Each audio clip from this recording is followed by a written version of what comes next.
recycling and reuse system in our school, an initiative of the generous alumni of the 1974 batch, which was made possible through the magnanimous gesture of HECS company through their CSR project. As we take yet another significant step towards a sustainable future, it is fitting that we are joined by the Honorable Minister of Environment and Climatic Change, Government of Tamil Nadu, Thiru Meyyanadan, who has been a champion of environmental stewardship. Your presence, sir, underscores the importance of this initiative and inspires us to strive for a greener tomorrow.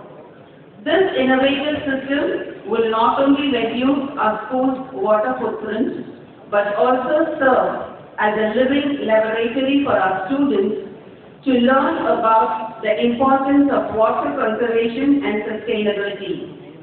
This remarkable gift comes from the alumni of the 1974 batch who continue to cherish and support their alma mater.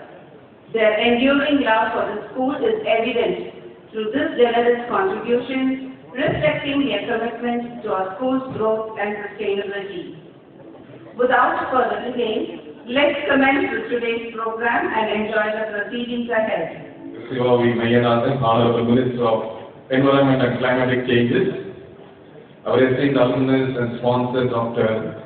J.R. Moses, CEO, Hubert Envelope Care Systems Private Limited, Dr. G.J. Manohar, our headmaster correspondent, dear teachers, students, alumni members of 1974 batch, and well-wishers of our school, it is my great privilege to extend a warm welcome to all of you in this significant occasion. Today we are gathered for the inauguration of wastewater recycle and reuse system in our school, a monumental project that signifies our commitment to the environment, sustainability and responsible stewardship. This project is a remarkable step towards fostering eco-friendly practices in our campus, ensuring that we are not only imparting academic knowledge, but also insist values that promote the well-being of our planet on this World Ozone Day. First, I would like to welcome our chief guest, Thiru Meyyanadan, Honorable Minister for Environment and Climatic Changes, whose dedicated effort in addressing climatic changes and environmental protection are truly commendable. Sir, your presence here today is a source of inspiration to all of us, especially to our young minds who are the torchbearers of tomorrow's sustainable future. With a big round of applause, I would like to express my heartfelt gratitude and welcome to Dr. J.R. Moses and his friends, Mr. Abhishek Moses, Mr. Samuel Moses, our esteemed alumnus, for generously sponsoring this project. Sir, your unwavering support to our alma mater is deeply appreciated, and your contribution to this project will leave a lasting impact on both our school and the environment. I extend a warm welcome to our correspondent, Dr. G.J. Manohar, who has been instrumental in driving this initiative. Sir, we are grateful to your guidance and commitment to the holistic development of our institution.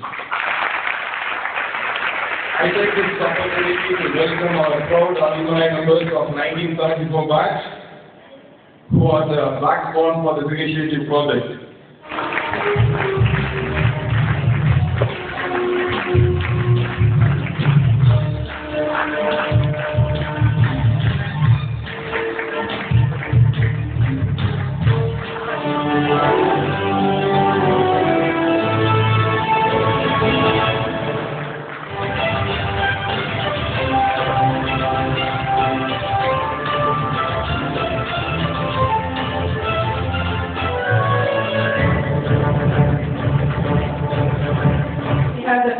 Hearing from Dr. J.R. Moses, CEO of Hubert Envelope Care Systems Private Limited. Sir, we are excited to hear your thoughts and insights on this impactful project. Welcome everyone, and ஐயா அப்படின்னு நன்றி கூறுகிறேன். ஒரு பெரிய தமிழ்நாட்டினுடைய மாசு கட்டுப்பாட்டுக்கும் பசுமை வளமைக்கும் ஒரு பெரிய ஒரு கிரேட் பர்சன், நம்முடைய ஆங்கிலம் சொன்னா லெஜெண்ட், ஐயா இந்த நாள் இருக்கிறாரு. அவர் வந்து இந்த நாள் தெரிவிப்பதற்காக It's my pleasure to honor our dear Environment Minister for Environment and Climate Change, who has been a green, torch carrier, and he has got a lot of plans and ideas to do furthermore. அவங்களுக்கு ஒரு நல்ல வருகிற நாட்டில் இன்னும் இளைஞர்கள் சிறுவர்கள் ஒரு பசுமை புரட்சியில வந்து எல்லாரும் ஒன்று சேர்ந்து நம்ம தமிழ்நாட்டுடைய பசுமையை நாம் காப்போம். With this I would like to start. ஒரு சின்ன பிரசன்டேஷன். இப்போ நம்ம வந்து ஐ திங்க் சில்ட்ரன் இருக்கனால நான் கொஞ்சம் தோன்றபடி பேசுறேன். இந்த ஸ்கூல்ல வந்து எத்தனை பேருக்கு தெரியும் எவ்வளவு தண்ணி எடுக்கிறீங்க? உங்க பள்ளிக்கூடத்துல மொத்தம் எவ்வளவு தண்ணீர் எடுக்கப்படுகின்றது யாருக்கா தெரியுமா? 40,000 லிட்டர் தண்ணி ஒரு நாளுக்கு பள்ளிக்கூடத்தில் எடுக்கப்படுகின்றது. அதுல இப்ப நம்ம போடுற பிளான்ட் மூலமா 10,000 லிட்டர் கழிவு நீர், அதாவது சூழலை எடுத்து அதை சுத்தம் செய்து அதை வந்து நம்ம தோட்டத்துக்கு விட போயிடும். அதை திறக்கிறதுதான் நான் நம்பி ஐயா வந்திருக்கிறார்கள். இப்ப பாத்தீங்கன்னா வாட்டர் ஹேப்பன் 40,000 லிட்டர்ல 10,000 லிட்டர் ரீசைக்கிள் பண்ணும்போது நம்ம என்ன பண்றோம்? தமிழ்நாட்டுக்கும் சென்னை பட்டத்துக்கும் 10,000 லிட்டர் தண்ணியை குறைக்கின்றோம். Our water footprint is reduced. It is a very good project. இதன் பேர் என்ன ஆகும்னு கேட்டீங்கன்னா, அது மட்டுமல்ல, கழிவு நீரை சுத்தப்படுத்தி மறுசுழற்சி பண்ணும் பொழுது நிறைய நியூட்ரியன்ஸ், நைட்ரஜன், பாஸ்பரஸ், பொட்டாசியம் போன்ற பொருட்களும் செடிக்கு போகிறது. அதனால என்ன ஆகும் கேட்டீங்கன்னா, இன்னும் மரங்கள் கொடிகள் சிறப்பாய் வளரும். இதுதான் இதனுடைய முக்கியத்துவம். அதை பற்றி சில ஸ்லைட்ஸ் போட்டுவிட்டு நான் முடிக்க விரும்புகிறேன். இதுதான் இந்த ரீசைக்ளிங் ப்ராஜெக்ட். எங்க கம்பெனி HCCS என்பது 27 ஆண்டுகளாக நாங்கள் தமிழ் சென்னை பட்டத்தில் இருந்து நடத்துகிறோம். ஒரு 3 ஆண்டுகளுக்கு முன்பாக டிடியில எங்க ஆபீஸ் ஐயா திறந்து வச்சாங்க. அது மட்டுமல்ல, இந்த சூழல் ட்ரீட்மெண்ட் பிளான்ட்டை வந்து அவங்க வந்து இனாகிரேட் பண்ணாங்க. நாங்கள் ஒரு ஃபேக்டரி வந்து வல்லம் வடகல், அதாவது ஸ்ரீபெரும்புதூர்ல வச்சிருக்கிறோம். அது ஐயா வந்து ஓப்பனிங் செரமனி பண்ணி கொடுத்தாங்க. அது ஐயா பண்ண ஒரு நல்ல காரியத்தான். இந்த நாளில் ஆல்மோஸ்ட் 200 பிளான்ட் இந்தியா போல இருக்கிறோம், வெளிநாட்டுக்கு இருக்கிறோம். நான் ஐயா சொன்னேன், நாங்கள் ஸ்ரீலங்காவுக்கு வந்து ஒரு ஆஃபீஸ் போடுறோம். இது ஒரு பெரிய ஒரு சாதனைன்னு நான் சொல்லுவேன். இது வந்து நீங்க ஐ திங்க் இன்னைக்கு இன்னும் நம்ம இதை ஓட்டும் போது இந்த அட்லீஸ்ட் 10ஆம் கிளாஸ் 11ஆம் கிளாஸ் பிள்ளைகள் இந்த பிளான்ட்டை வந்து பார்த்து இதில் நீங்க ப்ராஜெக்ட் பண்ணணும். அதான் நாங்கள் விரும்புகிறோம். அது நிச்சயமாக செய்வோம். ஸோ எங்களுக்கு வந்து பார்த்தீங்கன்னா வேற consulting, laboratory and also turnkey and operation maintenance. Almost 2,500 பேர் என் கப்பலில் வேலை பார்க்குறாங்க. 200 கோடி ரூபா வியாபாரம் செய்கிறோம். அதுல இருந்து தான் இந்த CSR இனிஷியேட்டிவ் எடுத்து இந்த பிளான்ட்டை போட்டிருக்கோம். And this is the definition of CSR. Corporate social responsibility means businesses take responsibility for their impact on society and environment. It means companies don't just focus on revenue, but also on helping the world to be a better place for everyone. இதுதான் CSR activity அர்த்தம். Ethical, economic, legal, responsible investments beyond the law. இது வந்து நம்ம வந்து நாங்களா இந்த ப்ராஜெக்டை கொண்டு வந்து ஸ்கூல் மேனேஜரோட பேசி இதை நிர்வகிக்கிறோம். இதுல என்ன ஆகும்னு பார்த்தீங்கன்னா, நான் சொன்னபடி நம்ம மொத்தம் பள்ளிக்கூடத்தில் வந்து 40,000 லிட்டர் எடுக்கிறீங்க தண்ணி. அதுல 10,000 லிட்டர் தண்ணியை வந்து இந்த பிளான்ட்ல போட்டு அதை சுத்தப்படுத்தி அந்த தண்ணியை வந்து மீண்டும் கிரீன் பெல்ட், அதாவது மரங்களுக்கும் செடி கொடிகளுக்கும் நாம போட போகிறோம். அதுதான் இது முக்கியமானது. இதனால ஐயா இங்க 10-15 நிமிஷத்துல திறக்க போறாங்க. அந்த பிளான்டோட சுத்தப்பட்ட நீர் ஆடிட்டோரியம் முன்னாடி தோட்டத்திற்கு விடுவதற்கு பைப் லைனும் போட்டு வச்சிருக்கோம். அதுவும் ஐயா சார்ந்து பார்ப்பார்கள். அடுத்தது அப்ஜெக்டிவ். இதனால என்ன ஆகுதுன்னு கேட்டீங்கன்னா, you reduce water pollution and promote water conservation and you create awareness and reduce raw water dependency. இன்னைக்கு நம்ம வந்து சென்னை கார்பரேஷனுக்கு முனிசிபாலிட்டிக்கு நம்ம எடுக்கிற தண்ணியில 25% நாம் குறைக்க போகிறோம். இதன் பேரில் என்ன ஆக போகுதுன்னு கேட்டீங்கன்னா, அந்த தண்ணி வந்து பொதுமக்களுக்கு ஆல்டர்னேட்டிவ் யூஸுக்கு போக போகிறது. அதுதான் இந்த காலேஜோட அட்வான்டேஜ். Student scholarship program. அது மட்டுமன்றி இந்த நாளில் 2 ஸ்டூடெண்ட்ஸ் உடைய ஃபீஸ் இந்த ஆண்டிலிருந்து நாங்கள் கட்ட விரும்புகின்றோம் எங்கள் கம்பெனி மூலமாக.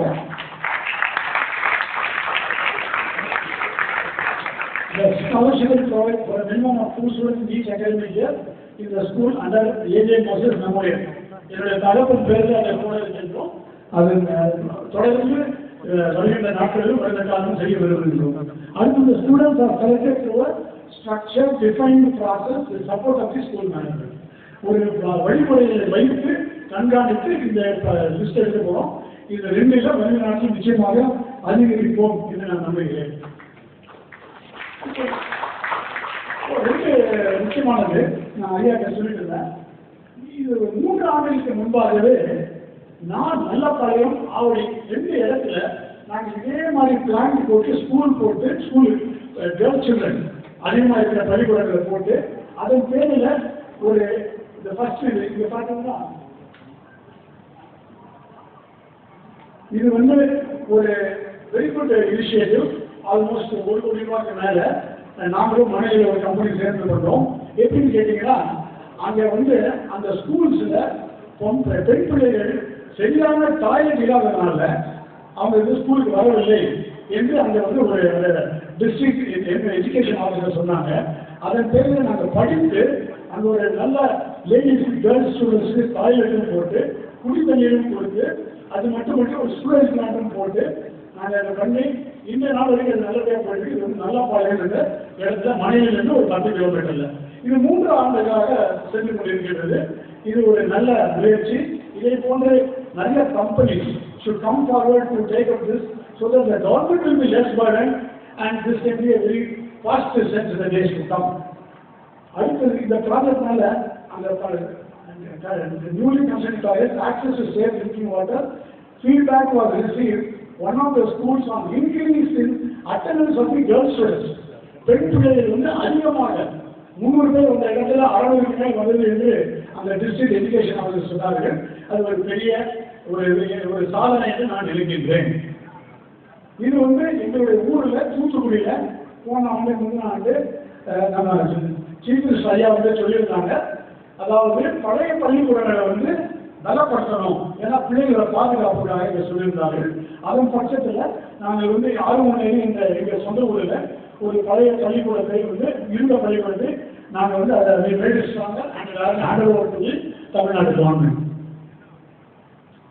அனைவருக்கும் நன்றி. எல்லா பள்ளிகளும் அப்படித்தான் சொல்வார்கள் என்று நீங்கள் நினைக்கலாம்.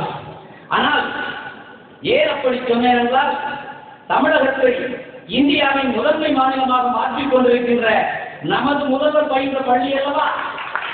அதனால் நான் சொன்னேன் எங்கள் பள்ளி பாரியை சிறந்த பள்ளி. இப்பொழுது நீங்கள் ஏற்றுக்கொண்டீர்கள் என்று நினைக்கின்றேன். அது மாத்திரமல்ல, இன்றைக்கு அவர் ஒரு சுற்றுப்பயணம் மேற்கொண்டு திரும்பி வந்திருக்கிறார். தொழில்துறையிலே இங்கே தமிழகத்திலே சட்டமில்லாத ஒரு மிகப்பெரிய புரட்சியை நடத்தி கொண்டிருக்கின்றார். அந்த தொழில்துறை அமைச்சராக இருக்கிறாரே மாண்புமிகு சி.ஆர்.பி. ராஜா அவர்களும் எங்கள் பள்ளியில் பயின்றவர் என்பதை நினைவூட்டிக் கொண்டு இந்த பட்டியலை நாம் சொல்லிக் கொண்டு போனால் இந்த நாள் முழுவதும் போதாது. அந்த அளவிற்கு தமிழகத்தில் மட்டுமல்ல, இந்தியாவில் மட்டுமல்ல, உலகெங்கிலும் பெரிய அறிஞர்களையும் தலைவர்களையும் வளர்த்தெடுத்த பள்ளி இந்த பள்ளி என்பதை சொல்லிக்கொண்டு, அது மாத்திரமல்ல, உங்கள் துறையான சுற்றுச்சூழல் துறையிலே ஒரு முன்மாதிரி பள்ளியாக எங்கள் பள்ளி விளங்குகிறது என்பதை சுட்டிக்காட்ட ரொம்ப அவசியமா சொல்ல வேண்டியதுதான். உங்களுக்கு ஆதரவாக நாங்கள் இருக்கிறோம். உங்கள் துறையின் செயல்பாடுகளை நாங்களாகவே செய்து கொண்டிருக்கிறோம். எங்கள் பள்ளியிலே ஏராளமான மரங்கள் இருக்கின்றன. இன்னும் நாங்கள் மரங்களை வளர்த்துக் கொண்டிருக்கின்றோம். எங்கள் பெற்றோர்களுக்கு மரங்களை கொடுத்து வளர்க்க சொல்லி நாங்கள் உற்சாகப்படுத்துகிறோம். நீங்கள் பார்த்திருப்பீர்கள், இங்கே பிளாஸ்டிக்கு எதிராக ஒரு பேரணியை நடத்தினோம். எங்கள் மாணவர்களை கொண்டு பேரணியை நடத்திய பொழுது இங்கே சுற்றி இருக்கிற மக்களும் எங்கள் மாணவர்களின் பெற்றோர்களும் அதனை தெரிந்து கொண்டு அதற்கு எதிராக இன்றைக்கு செயல்பட்டுக் கொண்டிருக்கிறார்கள் என்று சொன்னால், உங்கள் துறைக்கு எங்கள் பள்ளி எந்த அளவிற்கு உறுதுணையாக இருக்கிறது என்பதை தெரிந்து கொண்டு இந்த நேரத்திலே இந்த இடத்திலே நீங்கள் ஒரு நல்ல காரியத்தை செய்ய இருக்கிறீர்கள். மிக நல்ல காரியம். ஐயா அழகா சொன்னாங்க.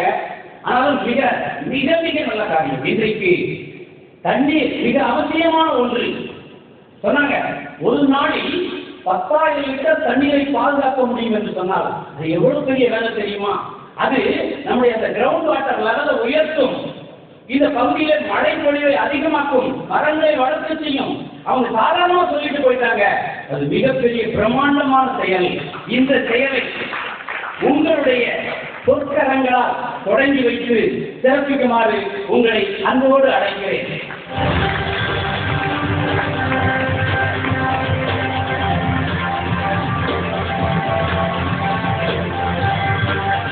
நீரினை பாதுகாக்கின்ற அறப்பணியை மேற்கொண்டு NCC ஹையர் செகண்டரி பள்ளியினுடைய நாம் பயன்படுத்துகின்ற நீரினை மறுசுழற்சி செய்கின்ற வகையில் நமது பள்ளிக்கு புதிய NCP சுத்திகரிப்பு நிலையம் அமைத்து தந்து அதனை தொடங்கி வைக்கும் வாய்ப்பினை எனக்கு ஏற்படுத்தி தந்திருக்கின்ற சுற்றுச்சூழல் துறையினுடைய ஒரு கன்சல்டன்ட், லீடிங் கன்சல்டன்ட், கூபர்ஸ் திருச்செந்தூருடைய CEO அருமை சகோதரர் டாக்டர் ஜெயா மோசஸ் அவர்கள் இந்த விழாவை மிக சிறப்பாக ஏற்பாடு செய்து நடத்தி கொண்டிருக்கின்ற பள்ளியினுடைய தாளாளர் போற்றுவதற்குரிய டாக்டர் GJ மனோகர் அவர்கள், பள்ளியினுடைய தலைமை ஆசிரியர் போற்றுவதற்குரிய திரு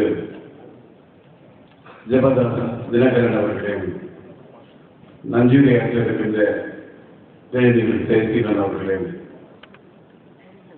விழாவில் கலந்து கொண்டிருக்கின்ற அருமை சகோதரர் திரு மோசஸ் குடும்பத்தினரும், இந்த பள்ளியினுடைய முன்னாள் மாணவர்கள், விழாவில் கலந்து கொண்டிருக்கின்ற ஆசிரியர் மக்கள், மாணவ செல்வங்கள், பத்திரிகை மற்றும் ஊடகத்துறை நண்பர்கள், உங்கள் அனைவருக்கும் எனது வணக்கத்தை அன்போடு தெரிவித்துக் கொள்கிறேன். நான் பங்கேற்கின்ற பள்ளியினுடைய வரலாற்றை எடுத்துக் கொண்டிருந்த பொழுது இந்தியாவுக்கே வழிகாட்டக்கூடிய திராவிட மாடல் ஆட்சியுடைய நாயகர்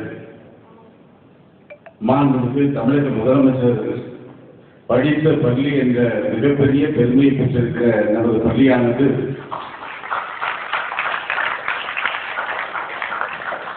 எப்படி நீங்கள் இந்த பள்ளி வளாகம் முழுவதும்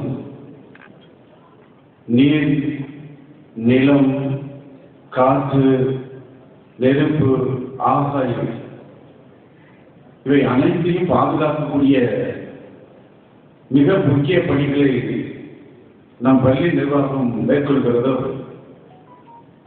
அதே போல தமிழ்நாட்டுடைய இயற்கையை பாதுகாக்கின்ற மாண்புமிகு தமிழ்நாடு முதலமைச்சர் அவர்கள் பொறுப்பேற்ற 3 ஆண்டு காலத்தில் இயற்கையை பாதுகாப்பதற்காக பல்வேறு திட்டங்கள் இன்றைக்கு தந்திருக்கிறார்.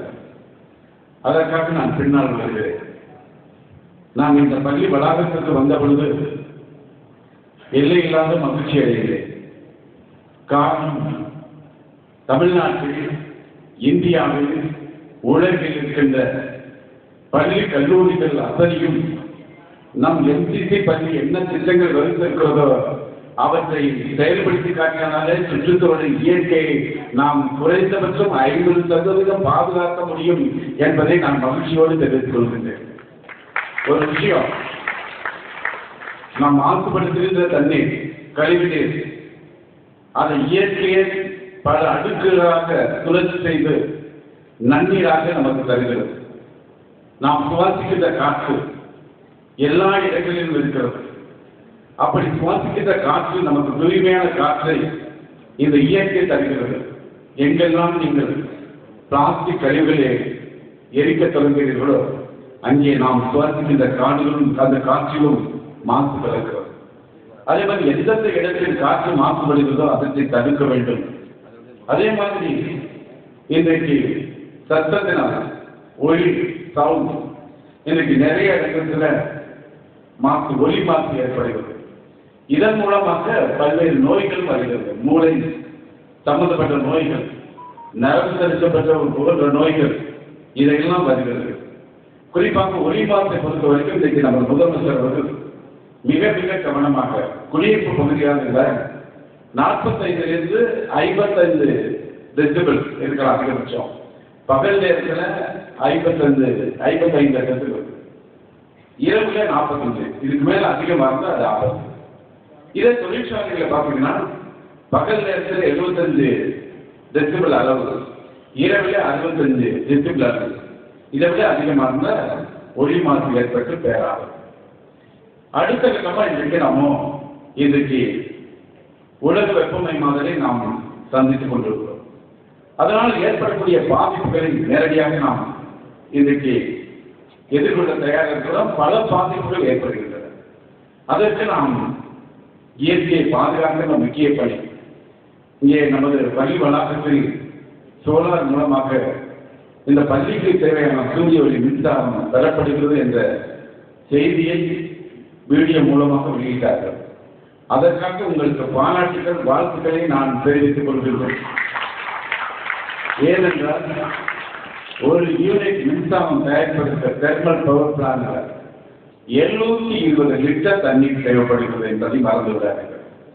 இப்போ நம் பள்ளி வளாகத்திலே நாம் பயன்படுத்தக்கூடிய மின்சாரம் கிரீன் எனர்ஜி, புதுப்பிக்கத்தக்க எரிசக்தி, எந்தவித பாதிப்பு இல்லாமல், ஜீரோ பாதிப்பு இல்லாமல் நாம் மின்சாரத்தை பெறக்கூடிய கட்டமைப்பை நம் பள்ளி நிர்வாகம் இன்றைக்கு உருவாக்கி இருக்கிறது. அதற்காக வாழ்த்துக்கள், பாராட்டுகளை நான் தெரிவித்துக் கொள்கிறேன். இரண்டாவதாக, பள்ளி வளாகம் முழுவதும் மரங்கள் நிறைந்த பகுதியாக, மரங்கள் வெப்பத்தையும் தடுத்து நமக்கு குளிர்ச்சியை தரக்கூடியது. ஒரு நாளைக்கு 22 கிலோ கார்பன் டை ஆக்சைடு உட்கொண்டு மரங்கள் நமக்கு 20 கிலோ ஆக்சிஜனை நம் உயிர் வாழ்வதற்கு தரக்கூடிய மரங்கள். அது மட்டுமல்ல, கார்பன் டை ஆக்சைடு எடுத்துக்கொண்டு மரங்களுடைய இலை தலைகள் பட்டு அதனுடைய மரத்துடைய பல பகுதிகளுக்கு எடுத்து சென்று மண்ணோடு மண்ணாக மக்கக்கூடிய ஒரு முக்கிய பணியை மரங்கள் செய்கின்றன. மரங்கள் வளர்ப்பதை நீங்கள் முன்னெடுக்க தெரியும். அதே மாதிரி இன்றைக்கு பிளாஸ்டிக் மிகப்பெரிய அச்சுறுத்தலாக இருக்கிறது. குறிப்பாக நாம் பிளாஸ்டிக்கை தவிர்க்க வேண்டும். ஏனென்றால் நாம் பயன்படுத்துகின்ற பிளாஸ்டிக் ஒரு முறை பயன்படுத்தி தூக்கிடக்கூடிய 14 வகையான பிளாஸ்டிக்கை தமிழக அரசு தடை செய்திருக்கிறது. பிளாஸ்டிக்கை பயன்பாட்டை நாம் குறைக்க வேண்டும் என்பதற்காகத்தான் நமது மாண்புக்கு தமிழ்நாடு முதலமைச்சர் அவர்கள் மீண்டும் மஞ்சப்பை என்ற மகத்தான திட்டத்தை 23/12/2021 அன்று தொடங்கி வைத்தார்கள். அது இன்றைக்கு தமிழ்நாடு முழுவதும் எல்லா இடங்களிலும், நமது பள்ளியில் கூட பிளாஸ்டிக் எதிரான பிரச்சாரங்கள், மெரினா கடற்கரை பிளாஸ்டிக் கழிவுகளை சேகரிக்கின்ற பணிகள், சேகரிக்கும் மருத்துவத்திற்கு அனுப்புகின்ற பணிகள், மீண்டும் மஞ்சப்பை பெயரையெல்லாம் நடத்தி விழிப்புணர்வு ஏற்படக்கூடிய அளவில் இன்றைக்கு தமிழ்நாடு முழுவதும் ஒரு மிகப்பெரிய மாற்றத்தை நமது முதலமைச்சர் அவர்கள் உருவாக்கி தந்தார்கள் என்றால் அதை செயல்படுத்தி காட்டியவர்கள் தமிழ்நாட்டில் இருக்கின்ற அத்தனை பேரும், குறிப்பாக பள்ளி கல்லூரியில் படிக்கின்ற மாணவ செல்வங்கள் அதை செயல்படுத்த தொடங்கியிருக்கிறார். அந்த அடிப்படையில் இன்றைக்கு 25% பிளாஸ்டிக் பயன்பாடு குறைந்திருக்கிறது. இன்னும் அதை 50%, 100% பிளாஸ்டிக் இல்லாத மாநிலமாக தமிழ்நாட்டை மாற்ற வேண்டும் என்பதுதான் நமது மாண்பு தமிழ்நாடு முதலமைச்சருடைய கனவு திட்டமாக இருக்கிறது. ஆகவே பிளாஸ்டிக்கை நாம எரிக்கிறதுனால டயாக்சின் என்ற வேதிப்பொருள் அது கடக்கக்கூடிய தூரம் பார்த்தீங்கன்னா 4000 கிலோமீட்டர், அழியவே அழியாது. அப்படிப்பட்ட அந்த பிளாஸ்டிக் கழிவுகளை தயவு செய்து எரிப்பதை, தீயிட்டு எரிப்பதை தவிர்க்க வேண்டும் என. அதே மாதிரி நம்ம தமிழக முதலமைச்சர்கள் தமிழ்நாடு முழுவதும் பல ஆண்டுகளாக தேங்கி கிடந்த குப்பை கிடங்குகள், அந்த குப்பை கிடங்குகளை பார்த்தீங்கன்னா ஒரு 30 வருஷம் 40 வருஷத்துக்கு மேலான குப்பை கிடங்குகள்ல அதனுடைய கழிவுகள் மீண்டும் தேக்கப்பட்டது. அதிலிருந்து மீத்தேன் வாயுக்கள் வெளியிடும் போது இயற்கைக்கு பாதிக்கும். அதனையும் நமது முதலமைச்சர் 243 இடங்கள் சென்றறியப்பட்டது. இன்றைக்கு கிட்டத்தட்ட 143 இடங்களில் மறுசுழற்சிக்கும் அழைப்பிருக்கின்றோம். அந்த உயிர் நிலங்களை மீட்டெடுப்பதற்காக மியாவாக்கி முறையில் காடுகள் வளர்த்துட்டு இருக்கிறோம். அதுக்கு அடுத்து பார்த்தீங்கன்னா இன்றைக்கு நவீன யுகத்தில் நாம் பயன்படுத்துகின்ற நவீன அத்தனையுமே நிறைய பார்த்தீங்கன்னா கழிவுகள், கட்டட கழிவுகளாக இருக்கட்டும், அதே மாதிரி ஹசார்டஸ் வேஸ்ட் அபாயகரமான கழிவுகளாக இருக்கட்டும், வேஸ்டாக இருக்கட்டும், பிளாஸ்டிக் கழிவுகளாக இருக்கட்டும், இது இன்றைக்கு தவிர்க்க முடியாத ஒரு நிலை. அதற்கும் இன்றைக்கு யாரெல்லாம் பயோமெடிக்கல் வேஸ்ட் போன்ற இவற்றையெல்லாம் மருத்துவத்துக்கு யாரெல்லாம் செய்வதற்கு யாரெல்லாம் வர்றாங்களோ அவங்களுக்கு உடனடியாக அவர்களுக்கு முன்னுரிமை கொடுத்த அதற்கான நடவடிக்கையும் மேற்கொள்கிறோம். இங்கே நமது திரு டாக்டர் மோசஸ் அவர்கள் இந்த இயற்கையை பாதுகாப்பதற்காக நிறைய கழிவுநீர் நீர்நிலைகளில், ஆறுகளில், பல்வேறு இடங்களில் கடலில் கலக்கக்கூடிய நிலையை நாம் பார்க்கிறோம். நமது பள்ளி நிர்வாகம் ஒரு நாளைக்கு 40,000 லிட்டர் தண்ணீர் பயன்படுத்துகிறார்கள். விடுமுறை தினங்களில் அது கிடையாது, பயன்பாடு இல்லை. அந்த 40,000 லிட்டர் தண்ணீரை ஒரு நாளைக்கு 10,000 லிட்டர் தண்ணீரை மறுசுழற்சி செய்யக்கூடிய எஸ்டிபி ஆனது சிஎஸ்ஆர் நிதி மூலமாக நம் பள்ளிக்கு டாக்டர் மோசஸ் அவர்கள் இந்த பள்ளியுடைய முன்னாள் மாணவர் அமைத்து கொடுத்திருக்கிறார். அதற்காக பாராட்டுகள், வாழ்த்துக்களை நான் தெரிவித்துக் கொள்கிறேன்.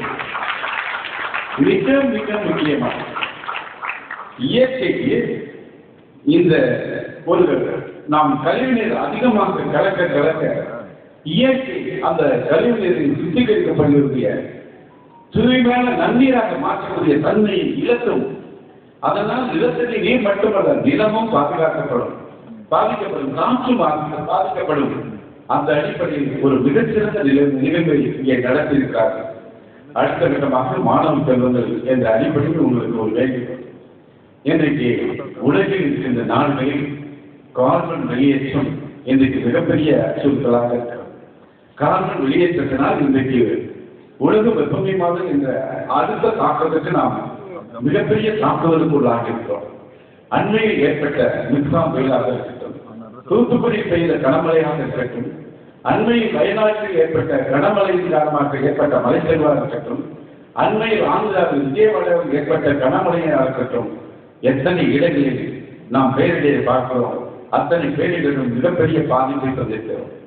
அதோடு மட்டுமல்ல, 44 டிகிரி செல்சியஸுக்கு மேலாக இந்த ஆண்டில் கடுமையான வெப்பம் பதிவு செய்யப்பட்டிருக்கிறது.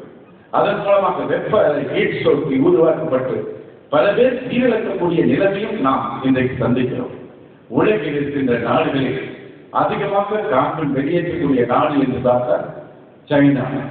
கிட்டத்தட்ட 1200 கோடி டன் கார்பன் வெளியேற்றுகிறார்.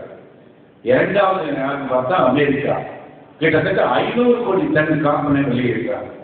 மூன்றாவது இடம் இந்தியா, 269 கோடி டன் கார்பன் வெளியேற்றப்படுகிறது.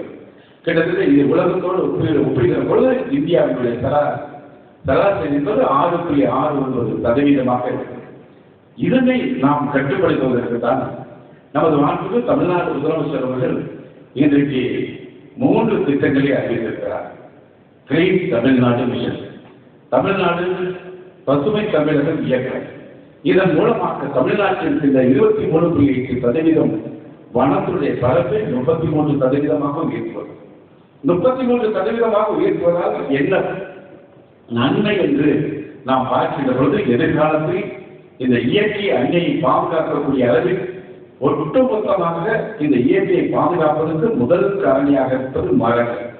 ஆகவே தயவு செய்து நாம் அனைவரும் கிடைக்கின்ற இடம், அது ஒரு இன்ச் இடமாக இருந்தால் அந்த இடத்துல ஒரு மரம் நட வேண்டும் என்ற உணர்வை நாம் பெற வேண்டும். அதனை பள்ளி நிர்வாகம் மேற்கொண்டதற்காக எனது நெஞ்சார்ந்த நன்றியை நான் தெரிவித்துக் கொள்கின்றேன். இந்த 3 ஆண்டு காலத்தில் கிட்டத்தட்ட மாண்புமிகு தமிழக முதலமைச்சரான அரசு இன்றைக்கு 10 கோடி மரங்களுக்கு மேலாக நலம் செய்து தமிழ்நாடு முழுவதும் இன்றைக்கு எங்கே சென்றாலும் கிட்டத்தட்ட இயற்கையை தன்னைத்தானே நிரூபித்துக் கொண்டு பசுமையாக காட்சி தருகின்ற நிகழ்வையும் நான் பார்க்கிறோம். அதே மாதிரி பனை மரங்களை பாதுகாப்பு அதற்கான திட்டத்தையும் நாம் முதலமைச்சர் அவர்கள் இன்றைக்கு பனை பாதுகாப்பு இயக்கத்தை தந்திருக்கிறார். ஒரு பனை மரத்தை வெட்ட வேண்டும் என்றால் மாவட்ட ஆட்சித்தலைவர் அனுமதி பெற வேண்டும். அந்த அடிப்படையில் ஒட்டுமொத்தமாக இந்தியாவுடைய பனைமரங்களுடைய எண்ணிக்கை 10 கோடி மரங்கள், அது 5 கோடி பனை மரங்கள் தமிழ்நாட்டிலே இருக்கிறது. தமிழ்நாட்டுடைய மரம் பனைமரம். பனைமரங்கள் மிகப்பெரிய மருத்துவ பொக்கிஷம் கொண்டது. பனைமரங்களிலிருந்து பெறக்கூடிய பொருட்கள் அத்தனையுமே மருத்துவ குணமானது.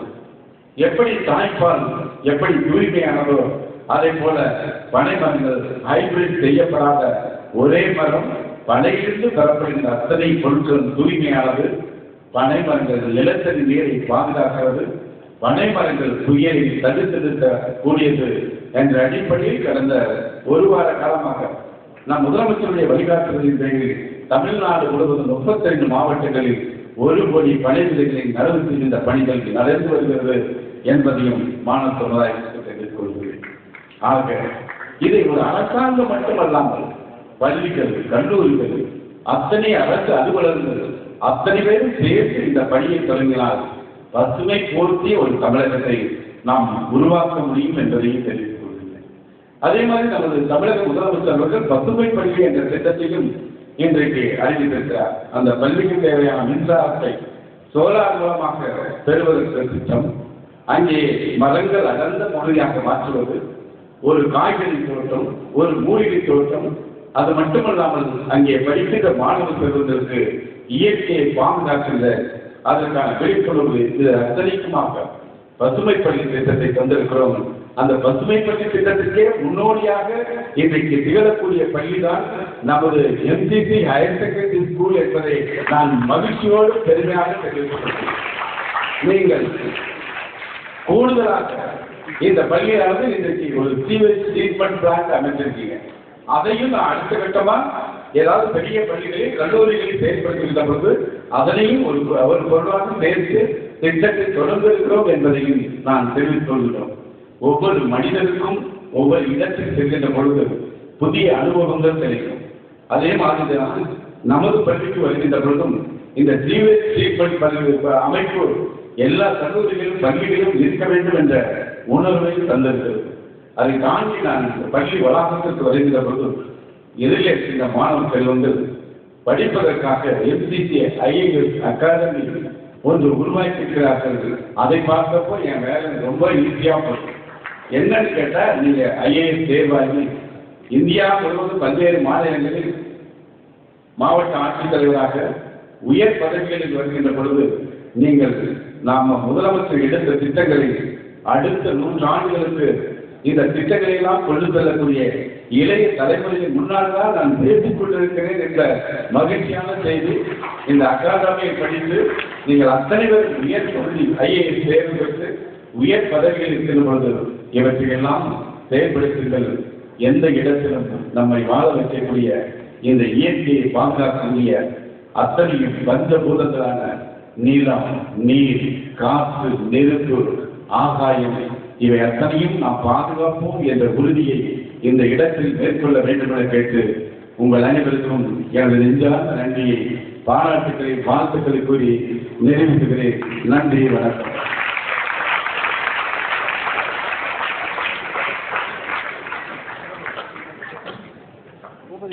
மிகச் சிறப்பான அறிவார்ந்த ஒரு நல்லுரையை வழங்கிய அமைச்சர் பெருமானுக்கு எங்களுடைய நெஞ்சார்ந்த நன்றிகளை தெரிவித்துக் கொள்கிறோம்.